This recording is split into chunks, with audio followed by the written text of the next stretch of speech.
La campaña electoral para las elecciones legislativas ya está lanzada. Las próximas semanas serán de intensa actividad política y hay muchas sorpresas en el escenario. Mabel, en estos días se están cerrando las listas, se están definiendo candidatos.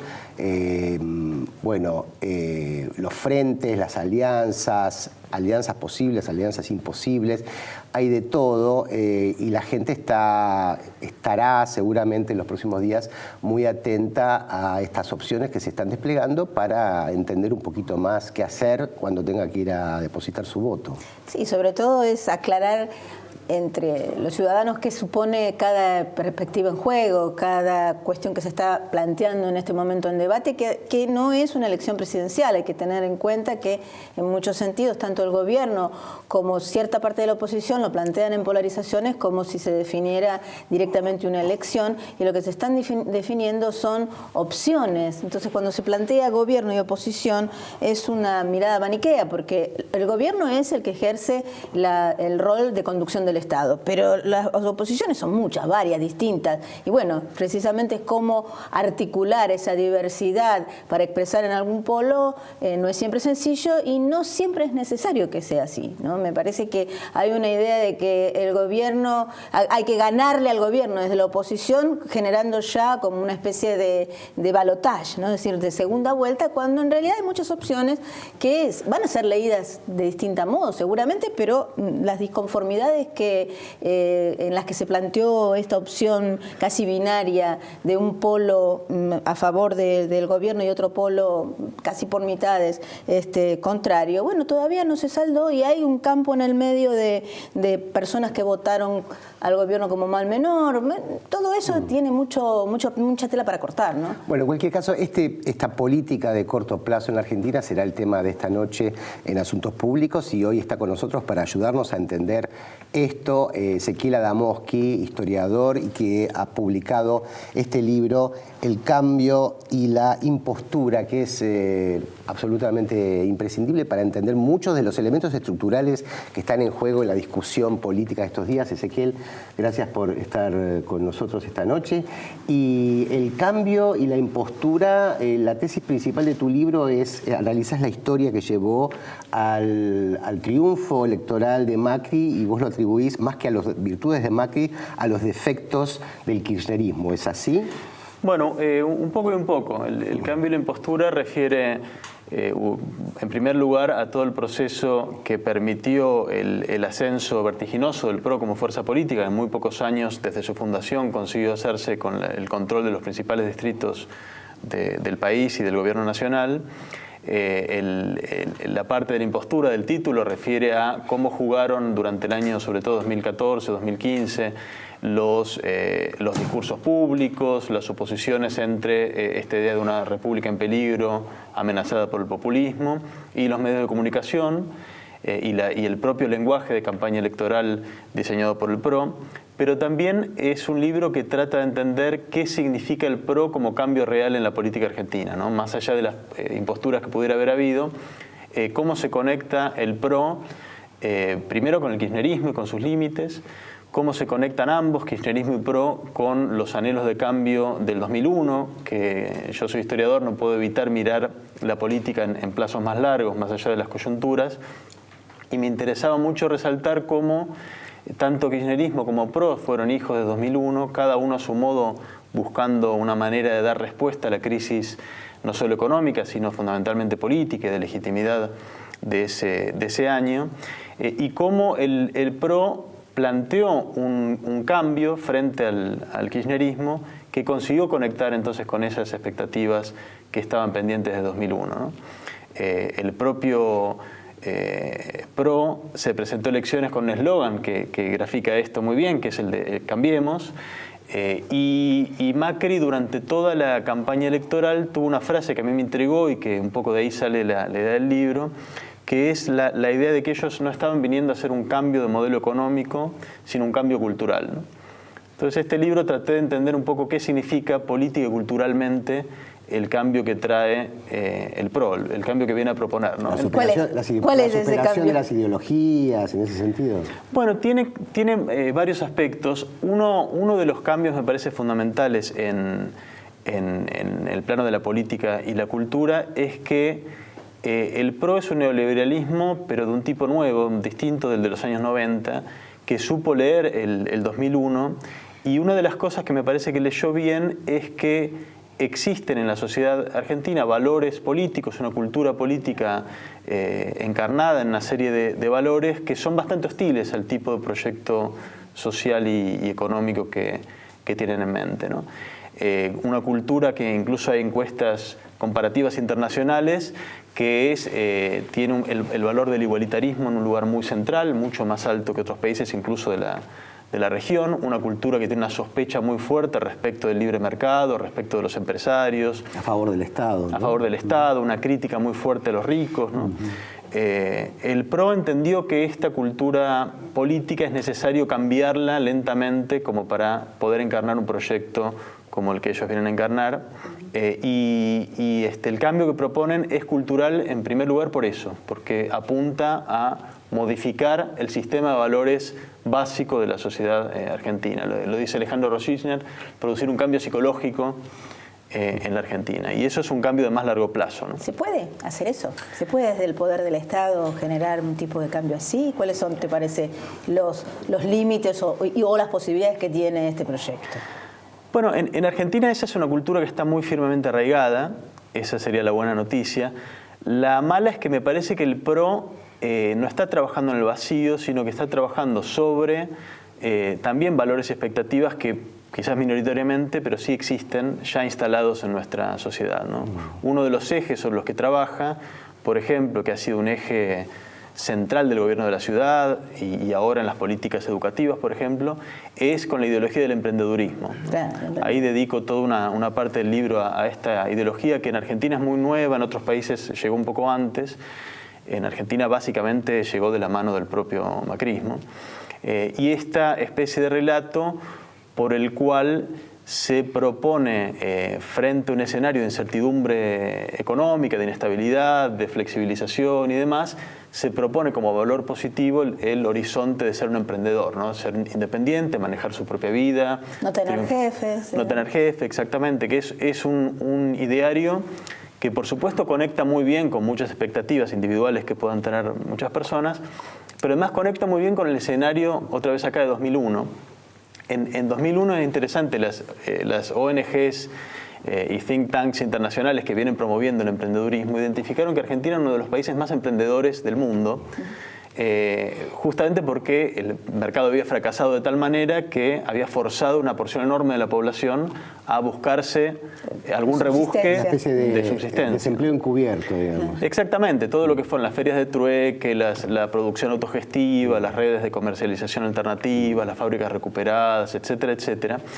Que en ese momento tenían una ambivalencia política importante, ¿no? Porque era por un lado gente tratando de buscarse el pan individualmente, un proyecto individual, pero por otro lado conectaban políticamente con prácticas y con organizaciones que reclamaban frente al Estado, que planteaban ideas alternativas. Bueno, ideas del trueque, clubes de solidaridad también, porque ahí aflora, en las situaciones de crisis también afloró muchísima solidaridad. Exactamente, pero esta ideología, digamos, identificó eso como una ventana de oportunidad para reconvertir un poco esa energía autogestiva y invitarla a que se piense a sí misma desde el emprendedorismo, ¿no? Bueno, acá se llamaba antes cuentapropismo, digamos. El cuentapropismo es un nombre distinto. tenía una carga peyorativa. El cuentapropismo siempre es como, bueno, el rebusque. Estaba mucho más ligado al rebusque que la idea de ser emprendedor, porque el emprendedor además conecta con un montón de valores individuales, competitivos, meritocráticos, la idea de que cada uno tiene lo que se merece, y eso es lo que ellos quieren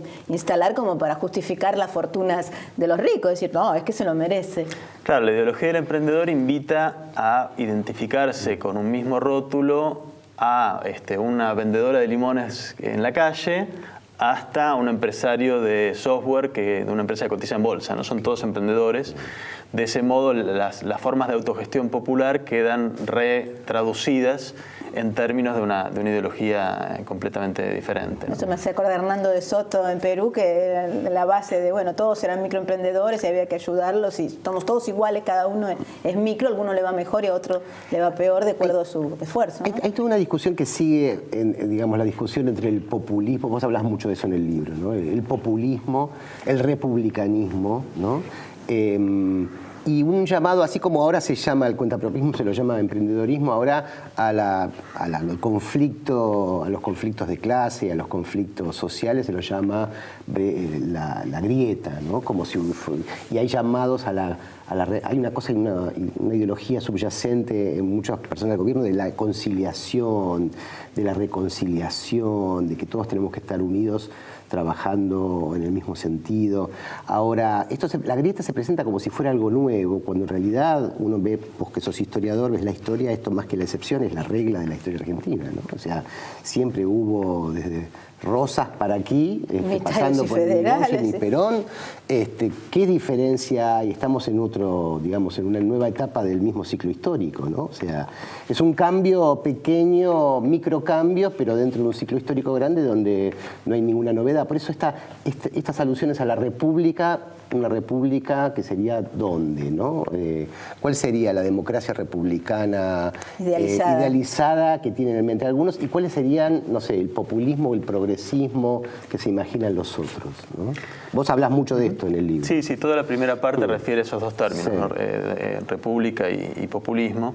Efectivamente, la historia de este país se caracteriza por haber tenido conflictos permanentes desde el siglo XIX en adelante, relacionados con la imposibilidad de construir una imagen o un relato de nación capaz de ser hegemónico, ¿no? Es decir, siempre ha habido relatos de nación muy disputados, incluso dentro de partes mismas de las secciones de la propia élite dirigente, ¿no? En ese sentido, lo de la grieta está en continuidad, pero también implica un escenario novedoso, ¿no? Para mí el cambio más interesante y dramático que marca este último tiempo es que todo el sistema de partidos políticos que quedó tan desorganizado luego del 2001 se está muy lentamente recomponiendo a lo largo de estos años, y una parte de esa recomposición creo que ya podemos ver cuál fue, que es el surgimiento por primera vez de un partido que representa directamente las clases altas con capacidad de ganar elecciones, ¿no? Esto es novedoso, en todo el siglo XX argentino, desde que hubo elecciones libres en adelante, estuvo marcado por dos partidos políticos, radicalismo y peronismo. El surgimiento del PRO marca un quiebre en ese sentido, ¿no? Primera vez que las clases altas tienen un partido propio capaz de ser exitoso electoralmente, ¿no? Queda por ver cómo se va a reorganizar la otra parte de la ecuación, fundamentalmente qué lugar va a asumir el peronismo y la tradición del peronismo en ese bipartidismo nuevo que se está intentando reconstruir. Y el escenario tan disputado de la grieta me parece que marca un poco el alumbramiento de estas nuevas opciones que estamos viendo acá, ¿no? Es cierto que uno puede encontrar un montón de momentos pasados donde hubo grietas similares, incluso peores, pero también es cierto que el nivel de enfrentamiento político, verbal, simbólico, mediático que marcó estos últimos años del gobierno de Cristina Kirchner son bastante novedosos respecto por lo menos del escenario reciente, ¿no? Bueno, es para el próximo bloque, cuando volvamos, la pregunta es, vos escribiste un libro anterior en coautoría que se llama El Bombo, la marchita, el bombo... La marchita, el escudo y el bombo. La marchita, el escudo y el bombo peronista. Cristina Kirchner acaba de inscribir un frente que no incluye a ninguno de esos tres íconos del peronismo. Pero es la ruptura definitiva del kirchnerismo con el peronismo. Enseguida volvemos con Ezequiel Adamowski.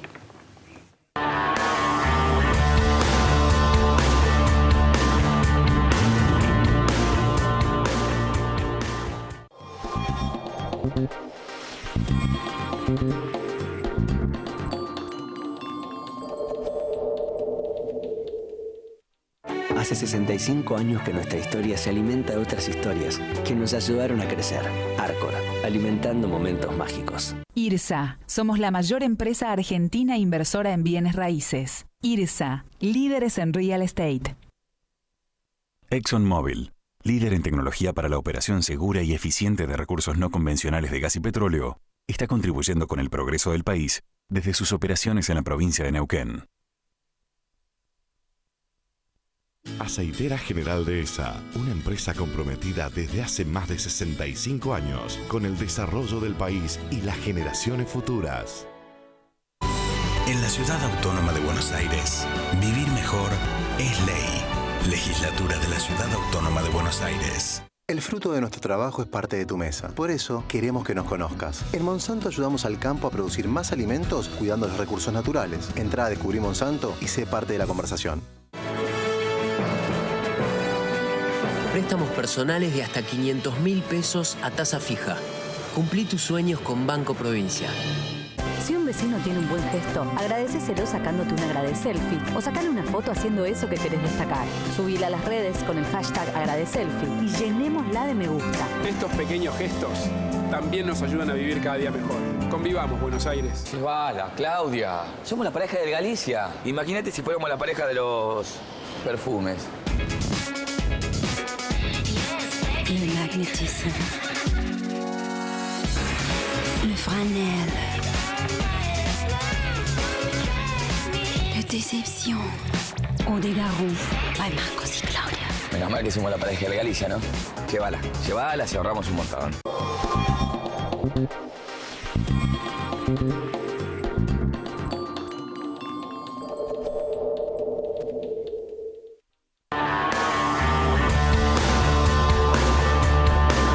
Seguimos en Asuntos Públicos, hoy haciendo foco en la política argentina, y la pregunta que había quedado para nuestro invitado Ezequiel Adamowski es: ¿el kirchnerismo y el peronismo se han divorciado definitivamente? ¿O qué queda en el peronismo del kirchnerismo y del kirchnerismo del peronismo, ¿no? A propósito de las últimas decisiones de la líder del kirchnerismo, Cristina Fernández? Bueno, es una pregunta interesante, otra vez acá para verla en el más largo plazo.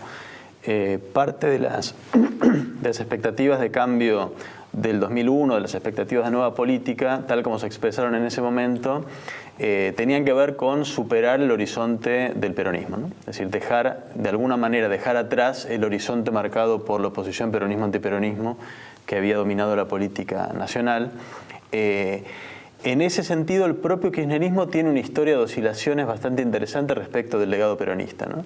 Ustedes recordarán que en los primeros años, 2003 a 2005, 2006, el propio Kirchner apostó a la construcción de una fuerza transversal que incluyera pero trascendiera el peronismo, y en ese contexto hizo un esfuerzo muy importante de no parecer peronista, ¿no? En los actos del primer kirchnerismo no se cantaba la marcha peronista, no se tocaba el bombo, y en las boletas partidarias no se usaba el escudo peronista.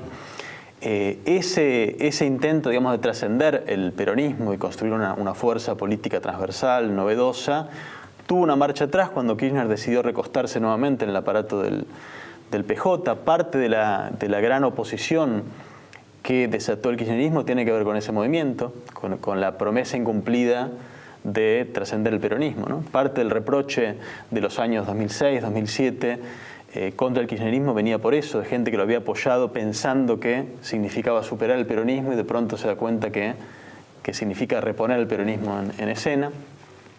Y un nuevo momento es el momento neocamporista, ¿no? Después de 2008, cuando el kirchnerismo asume un discurso público totalmente nuevo, con referencias a los años 70 muy marcadas.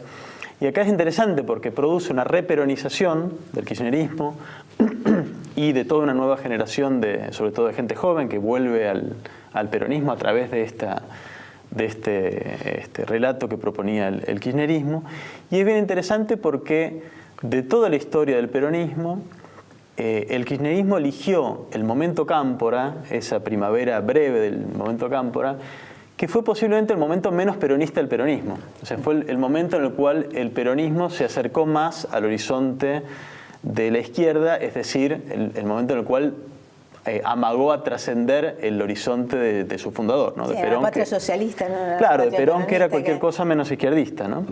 Es muy sintomático que el kirchnerismo haya elegido recostarse en ese momento del peronismo, que era, yo lo interpreto así al menos, un modo de retomar el legado del peronismo y a la vez darle una inflexión nueva que no había tenido, ¿no? En ese escenario de oscilaciones del kirchnerismo, de qué hacer con ese legado, cómo incorporarlo, si rechazarlo, retomarlo y qué parte de ese legado retomar, en ese contexto a mí no me parece muy asombroso que ahora esté tomando Cristina Kirchner una decisión en apariencia tan poco electoralmente tan riesgosa, que es abandonar el sello del PJ. Hay que ver igual qué pasa, porque esto puede ser sencillamente una negociación para que luego haya algún acuerdo posterior y que entonces sí se reintegre el sello del PJ y el resto de las personas a la propuesta política, pero no es esa tensión entre PJ y kirchnerismo no es algo nuevo de este momento, es algo que marca, es propio del fenómeno kirchnerista desde sus inicios y está ligado con el 2001. ¿No? Pero es paradojal porque dentro del espectro de fuerzas progresistas, de izquierda, la discusión con el kirchnerismo era que el kirchnerismo se planteaba diciendo, mientras ustedes, al resto de la izquierda, ustedes son testimoniales, nosotros podemos implementar un proyecto de gobierno porque manejamos el PJ y porque podemos construir con el PJ. Al irse del gobierno, al fracasar en la estrategia electoral que impuso Cristina Kirchner, esa cualidad especial que tenía con referencia a otros espacios del progresismo y de la izquierda se pierde, porque si ellos que eran los que podían incorporar y construir hegemonía sobre estos sectores, los abandonan, es otro partido más, con la gran credibilidad o intención y cariño que tienen muchos sectores por la presidenta, pero ¿cómo se reconstituye, no? Sí, hay un riesgo cierto de que sea una especie de frepaso nuevo, ¿no? Es decir, un partido que pueda movilizar alguna porción de la población, pero sin capacidad de formar gobierno. A mí me parece ahí que hubo una estrategia del propio Kirchner en su momento, cuando produjo esta vuelta al redil del PJ, de tratar de convertir al PJ en una fuerza, en algo que nunca había sido, que es una fuerza identificada con valores del progresismo y con los símbolos e idearios más bien de la centro izquierda. La apuesta ahí era que si se conseguía transformar el aparato del peronismo, imprimirle esa identidad progresista que no había tenido y enfrentarlo a un adversario que el propio Kirchner eligió como tal, que era Macri, es decir, un empresario claramente ligado a la derecha y además sin ningún carisma como es Macri. La idea era que el peronismo en ese escenario iba a ser imbatible y me parece que esa apuesta fracasó en dos sentidos. Primero, en que perdió las elecciones, ¿no? Pero además en el sentido de que la propia apuesta a hacer del PJ una fuerza progresista encontró límites muy visibles ya en el último tramo de Cristina Kirchner, cuando toda esa energía del kirchnerismo decantó en una candidatura como la de Scioli, que hay que poner mucha imaginación como para imaginarlo como un candidato progresista, y luego a partir de la derrota, en la velocidad con la cual incluso referentes del núcleo del kirchnerismo abandonaron el barco muy rápidamente y volvieron, digamos, a identificarse con un PJ con los rasgos que había tenido hasta antes del kirchnerismo, es decir, una fuerza más bien de centro derecha y no de centro izquierda, ¿no? Esa apuesta me parece que marca un límite que hoy debería ser evidente, ¿no? Es decir, si después de 12 años de kirchnerismo, con el control importante que tuvieron del Estado, pero además del aparato mismo del PJ, no consiguieron imprimirle esa identidad que deseaban imprimirle al PJ, es que posiblemente sea una tarea que no pueda hacerse, ¿no? Y de ello habrá que sacar las conclusiones que cada uno desde su espacio quiera.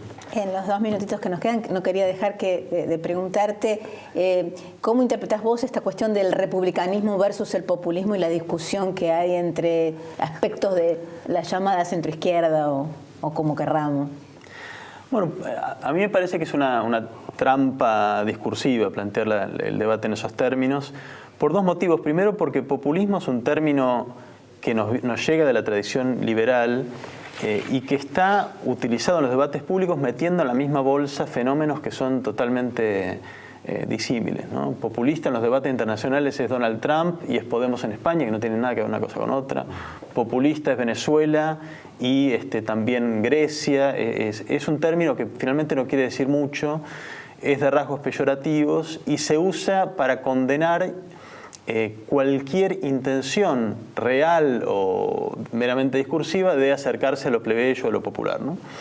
Y descalificarla por sí, ¿no? Digamos, vinculando a cualquier intención, sea democrática o no, con gente como Trump, con gente como la derecha xenófoba europea y demás, ¿no? Y del otro lado, el término republicanismo se está usando en un sentido bastante diferente a lo que fue el origen histórico de ese término, ¿no? Republicanismo como una especie de apego a las instituciones que propuso más bien la tradición liberal, que era más bien enemiga del republicanismo en sus inicios, por las cuales, digamos, cualquier intento de debatir algún fundamento del orden social, incluyendo sus instituciones, aparece como algo que fuese democrático y por ello, antidemocrático y por ello condenable, ¿no? Un falso dilema, entonces. Es un falso dilema y que alimentó además, por ejemplo, invitó a la población a percibir como republicanas a personajes y fuerzas políticas cuyos antecedentes son más bien todo lo contrario. Todo lo contrario. Bueno, Ezequiel Adamoski, muchas gracias. Bueno, yo voy a devorarme ese libro porque hay muchas... Ya la política es difícil, ¿no? Pero con esto vamos a entender un poquito más. Este y otros libros de Ezequiel que son muy buenos. Esto fue Asuntos Públicos. Hasta el jueves que viene.